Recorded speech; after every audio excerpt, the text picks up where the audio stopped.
Hi friends, welcome to Lakshmi Max. 18 March 2026 RRB NTPC CBT1 Shift 2 and 3 ல கேட்ட question discuss பண்ண போறோம். அடுத்த ஷிஃப்ட் போறவங்க உங்களுக்கு முந்தின ஷிஃப்ட் வரைக்கும் என்னென்ன கொஸ்டின்ஸ் கேட்டிருக்காங்களோ அந்த கொஸ்டின்ஸ் அதுக்கு ரிலேட்டடான டாபிக்ஸ் லாஸ்ட் 6 மந்த்ஸோட கரண்ட் அஃபேர் படிச்சுட்டு போங்க. இப்பதான் நான் ரயில்வேக்கு படிச்சிட்டு இருக்கேன், எஸ்எஸ்சிக்கு படிச்சிட்டு இருக்கேன், எனக்கு ஒரு பெஸ்டான ஆன்லைன் கிளாஸ் வேணுங்கிற ஸ்டூடெண்ட் நம்ம லக்ஷ்மி மேக்ஸ் ஆப்ல இருக்க ஆல் இன் ஒன் கோர்ஸ்ல ஜாயின் பண்ணிக்கோங்க. இந்த கோர்ஸோட ஃபீஸ் வந்து 1999 லைஃப் டைம் வேலிடிட்டி. இப்ப ரீசெண்டா குரூப் டிக்கான செலக்ஷன் பேட்ச் வந்து இதுல ஸ்டார்ட் பண்ணிருக்கோம். ஒவ்வொரு வாரமும் என்னென்ன படிக்கணுமோ அதுக்கான syllabus, material, classes, weekly plan எல்லாமே கையில கொடுத்துருவோம். சாட்டர்டே உங்களுக்கு டெஸ்ட் இருக்கும். ஓகே, இதுல ஜாயின் பண்றதுக்கு இந்த நம்பருக்கு வாட்ஸ்அப்ல மெசேஜ் பண்ணுங்க. இப்ப என்டிபிசி கிராஜுவேட்டுக்கு கடைசி 6 மாசத்தோட கரண்ட் அஃபேரோட பிடிஎஃப் வேணும், அண்டர் கிராஜுவேட்டுக்கும் லாஸ்ட் 6 மந்த்ஸோட கரண்ட் அஃபேரோட பிடிஎஃப் வேணுங்கிற ஸ்டூடெண்ட் 199 பே பண்ணி நீங்க வந்து சிஏ கோர்ஸ்ல ஜாயின் பண்ணிக்கலாம். அதே இது லைஃப் டைம் வேலிடிட்டில எனக்கு கரண்ட் அஃபேர் வேணுங்கிற ஸ்டூடெண்ட் 799 பே பண்ணி ஜாயின் பண்ணிக்கோங்க.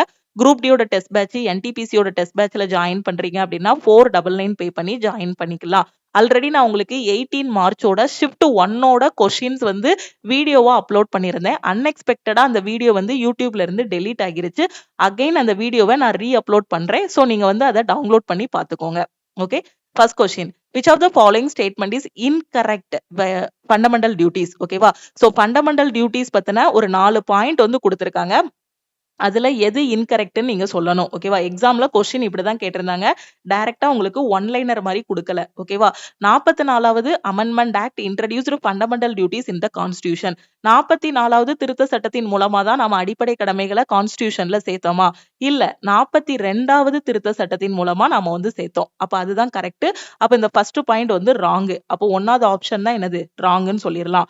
Fundamental duties were expanded by the 86th Amendment Act. ஓகேவா? சோ 86th Amendment Act படி நாம அதை எக்ஸ்பேண்ட் பண்ணோம். அப்படிதானே? அடுத்து சில கடமைகளை வந்து அதுல சேர்த்தோம். ஆர்டிகிள், அப்ப இது correct. Article 51 of A of A entails respect its ideals, institution, national flag and national anthem. நம்ம தேசிய கொடி, தேசிய கீதம் இது எல்லாத்துக்குமே நம்ம வந்து மரியாதை செலுத்தணும். அது நம்மளோட அடிப்படை கடமை. Fundamental duty obliges parents to provide opportunities for education to their child between 6 to 14 years of age. ஓகேவா? ஸோ 6ல இருந்து 14 வயதுக்குட்பட்ட குழந்தைகளுக்கு கண்டிப்பாக கல்வி அளிக்கணும். அது பேரண்டோட கடமைங்கிறதும் ஃபண்டமெண்டல் டியூட்டிஸ்ல சேர்த்திருக்கோம். ஓகேவா? அப்ப இந்த 3 பாயிண்ட்டும் கரெக்ட். இந்த ஆப்ஷன் 1 தான் ராங். ஓகேவா? தமிழ் மீடியம் பாருங்க. பின்வரும் எந்த கூற்றுகள் அடிப்படை கடமைகளுடன் தவறானது? 44வது திருத்த சட்டம் அரசியல் அமைப்பில் அடிப்படை கடமைகளை அறிமுகப்படுத்தியது. இது வந்து ராங். ஓகேவா? அப்ப எந்த திருத்த சட்டத்தின் மூலமா நாம வந்து உள்ள இது பண்ணோம் அடிப்படை கடமைகளை? 42வது திருத்த சட்டம். 86வது திருத்த சட்டத்தின் மூலமாக அடிப்படை கடமைகள் விரிவுபடுத்தப்பட்டன. எக்ஸ்ட்ரா கடமைகள் வந்து ஆட் பண்ணோம். 51 ஆஃப் ஏ ஆர்டிகிள் படி பாத்தீங்கன்னா லட்சியங்கள், நிறுவனங்கள், தேசிய கொடி மற்றும் தேசிய கீதத்தை நாம மதிக்கணும். அடுத்த கடமை என்னது? 6 to 14 வயதுக்குட்பட்ட குழந்தைகளுக்கு கல்விக்கான வாய்ப்புகளை வழங்குவதற்கு பெற்றோரே அடிப்படை கடமைகள் கட்டாயப்படுத்துகின்றன. ஓகேவா? அப்ப 2, 3, 4 இந்த 3 பாயிண்ட்டுமே உங்களுக்கு கரெக்ட். ஃபர்ஸ்ட் பாயிண்ட் வந்து ராங். ஓகே, சோ இங்க டீடைலா கொடுத்திருக்கேன். அடிப்படை கடமைகள் ஆர்டிகிள் 51 ஏயின் கீழ் இந்திய அரசியலமைப்போட பகுதி 4A வந்து பொதிந்துள்ளது. ஸ்வாரன் சிங் கமிட்டியோட பரிந்துரையின் பேர்ல அடிப்படை கடமைகள் 42வது திருத்த சட்டம் 1976 மூலமா நம்ம கான்ஸ்டிடியூஷன்ல நம்ம சேர்த்திருக்கோம். ஆரம்பத்துல 10 அடிப்படை கடமைகள் மட்டும்தான் இருந்துச்சு. அடுத்து 86வது திருத்த சட்டத்தின் மூலமாக 11வது அடிப்படை கடமையை வந்து நாம சேர்த்தோம். ஓகேவா? அப்பனா கொடுத்திருக்க பாயிண்ட்ல எது உங்களுக்கு ராங்? ஆப்ஷன் 1 தான் ராங். 2வது question, which event led to the suspension of the non-cooperation movement by Mahatma Gandhi in 1922? 1922ல Mahatma காந்தியால் ஒத்துழையாமை இயக்கம் நிறுத்தப்பட்டதற்கு காரணமான நிகழ்வு எது? சௌரி சௌரா இன்சிடென்ட், சௌரி சௌரா சம்பவம். In which category does tourism fall? இந்த கொஸ்டின் பாத்தீங்க அப்படின்னா ப்ரீவியஸ் ஷிப்ட்ல கேட்ட கொஸ்டின் ரிப்பீட் ஆயிருக்கு. இந்த கொஸ்டின் பாத்தீங்க அப்படின்னா ப்ரீவியஸ் இயர்ல கேட்ட கொஸ்டின் வந்து ரிப்பீட் ஆயிருக்கு. ஓகே, அதுக்கு முந்தின கொஸ்டினும் பாத்தீங்கன்னா ப்ரீவியஸா உள்ள ரயில்வே எஸ்எஸ்சில கேட்ட கொஸ்டின் தான். நீங்க எப்பவுமே ஒரு பிகினரா ரயில்வேயோ எஸ்எஸ்சியோ படிக்கிறீங்க அப்படின்னா சிலபஸை முடிச்சதுக்கு அப்புறம் ப்ரீவியஸ் இயர் கொஸ்டினை தரோவா படிக்கணும். அடுத்து உங்களுக்கு முன்னாடி ஷிஃப்ட் முடிஞ்சிருக்கு அப்படின்னா அதுல என்னென்ன கொஸ்டின்ஸ் கேட்டிருக்காங்களோ அதையும் நீங்க தரோவா பார்க்கணும். சோ அப்போ டூரிசம் வந்து எதுக்கு கீழே வரும் அப்படின்னா டெர்ஷியரி செக்டார், 3ஆம் நிலைத்துறைக்கு கீழே வரக்கூடியது. What is the photosynthetic pigment? ஒளிச்சேர்க்கை நிறமி எதுன்னு கேட்டிருக்காங்க. இதுவும் ப்ரீவியஸா கேட்ட கொஸ்டின் தான், சிம்பிளான கொஸ்டின் தான். சோ ஒளிச்சேர்க்கை நிறமிங்கிறது வந்து உங்களுக்கு என்னது? பச்சையம், chlorophyll. Okay, where did the Alluri Sitarama Raju Rampa rebellion originate from? Alluri Sitarama Raju Rampa கிளர்ச்சி எங்கிருந்து உருவானதுன்னு கேட்டிருக்காங்க. ஸோ எங்க இருந்து உருவாகி இருக்கு அப்படின்னா ஆந்திர பிரதேசத்துல இருந்து. ஓகே, உங்களுக்கு எக்ஸாம்ல பாத்தீங்க அப்படின்னா எங்க இருந்து உருவாகவில்லைங்கிற மாதிரி சூஸ் பண்ற மாதிரி இருந்துச்சு. ஓகேவா? அல்லூரி சீதாராம ராஜு ராம்பால் கிளர்ச்சி பாத்தீங்கன்னா ஆந்திர பிரதேசத்துல இருந்து உருவாக்கப்பட்டது. ஆப்ஷன்ல பாத்தீங்கன்னா ஒரு 4 ஆப்ஷன் கொடுத்துட்டு எங்கிருந்து உருவாக்கப்படவில்லைங்கிற மாதிரி கொஸ்டின் இருந்துச்சுன்னு நினைக்கிறேன். Okay, Alluri Sitarama Raju ராம்பா rebellion 1922 to 1924 originated in the Gudam Rampa region of Visakhapatnam, Andhra Pradesh. Andhra பிரதேசத்துல இருந்தா அது என்ன பண்ணுச்சு, அந்த ரிபல்லியன் அந்த கிளர்ச்சி வந்து தொடங்கிச்சு. ஓகேவா?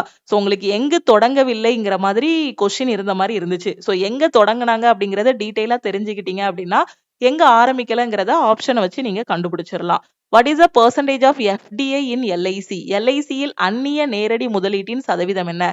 Indian government approved up to 20% foreign direct investment in the Life Insurance Corporation of India. Which of these books was written by Al-Biruni?